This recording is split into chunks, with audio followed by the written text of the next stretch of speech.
네, 안녕하세요. 오늘 딥다이브는 죽음을 앞두고 마지막 희망을 찾아 스리랑카로 떠났던 한 서양 여성, 도로식 피건에 대한 건데요. 네, 맞아요. 당시 미국 의사들에게는 거의 시한부 선고나 다름없는 진단을 받았었죠. 그런 절망적인 상황에서 어떻게 2500년 전 붓다의 가르침을 만나서 놀라운 평화와 변화를 경험하게 됐는지 그 생생한 기록 속으로 한번 들어가 보려고 합니다.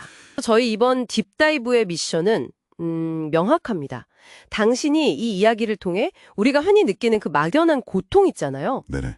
그 고통의 실체가 뭔지, 또 그걸 넘어설 수 있는 어떤 실질적인 길이 있는지, 특히 나라는 생각에서 벗어나는 게 왜 중요한지 좀 구체적인 통찰을 얻으실 수 있도록 돕는 겁니다. 이게 그냥 어려운 철학 이야기가 아니고요.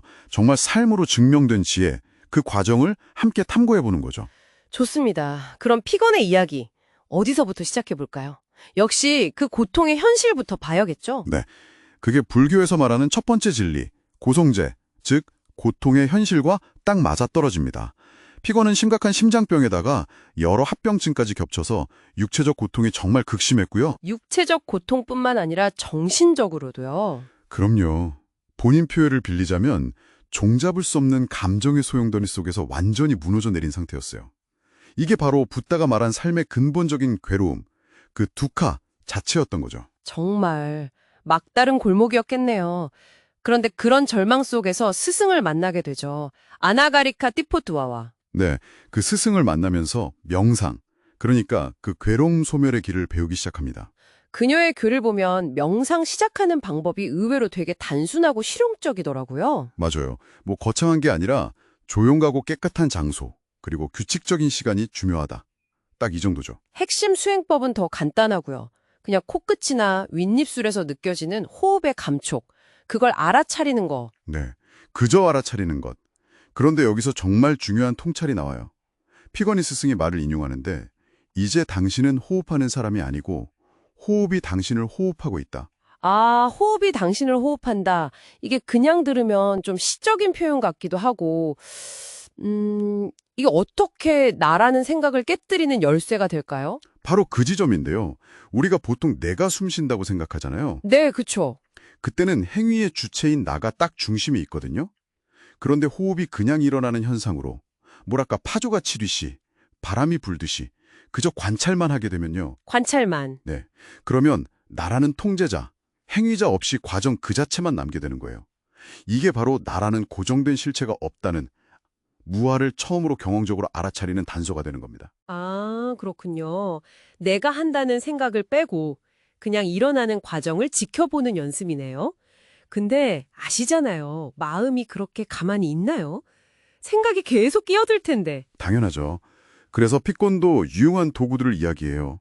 마음이 너무 산만하면 촛불 같은 걸 보면서 집중을 좀 돕고요. 촛불 응시요? 네. 그리고 불쑥 끼어드는 생각이나 소음에는 막 싸우려 하지 말고 그냥 과거 생각이네, 미래 걱정이구나, 소리가 들리네 하고 부드럽게 이름표를 붙여주라고 하죠. 이름 붙이기. 알아차리고 그냥 흘려보내는 거군요. 그렇죠. 쫓아내거나 억누르는 게 아니라 이게 다 그 관찰을 돕는 아주 실용적인 팁들이에요. 이런 수행이 깊어지면서 그녀가 정말 놀라운 고백을 하잖아요. 약을 끊게 된 것보다 훨씬 더 근본적인 변화가 있었다고. 네. 이 구절이 정말 핵심이죠. 내 인생을 파멸로 몰아갔던 자아라는 놈이 사라져버렸다. 자아가 사라졌다? 이게 바로 변혁의 핵심인 거예요.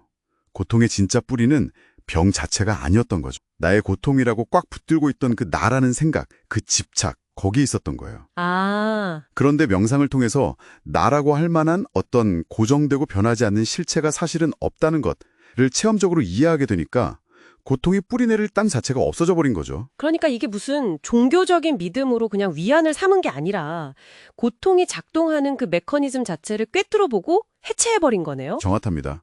그래서 그녀가 불교를 어떤 절대자에게 구원을 비는 그런 종교가 아니라 스스로 마음을 탐구해서 해방을 찾는 삶의 방식이자 철학으로 봤던 거죠. 듣고 보니 세상의 모든 괴로움이 결국은 근본적으로는 분리된 나라는 어떤 환상?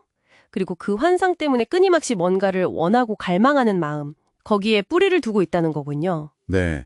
그리고 윗바사나 수행은 바로 그 나라는 환상을 머리로만 이해하는 게 아니라 직접적인 체험을 통해서 깨트려 나가는 작업인 거고요. 도로시 피건의 여정이 바로 그 생생한 증거네요. 그렇죠.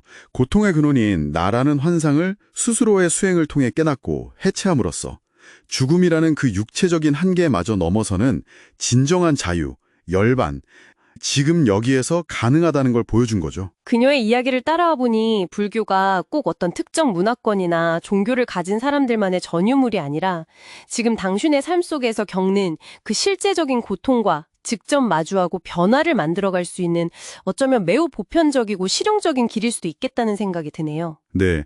그래서 마지막으로 이런 질문을 한번 던져보고 싶어요.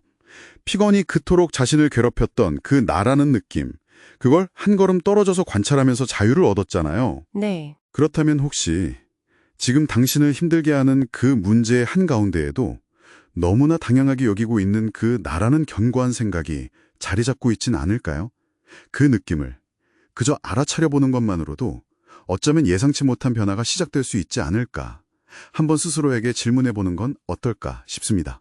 혹은 그녀의 마지막 바람처럼 내 안의 작은 평화가 주변으로 퍼져나가길 바라면서 모든 존재가 평온하고 행복하기를 하고 마음을 내보는 것도 좋겠네요. 네, 그것도 참 의미 있는 마무리가 될 것 같습니다.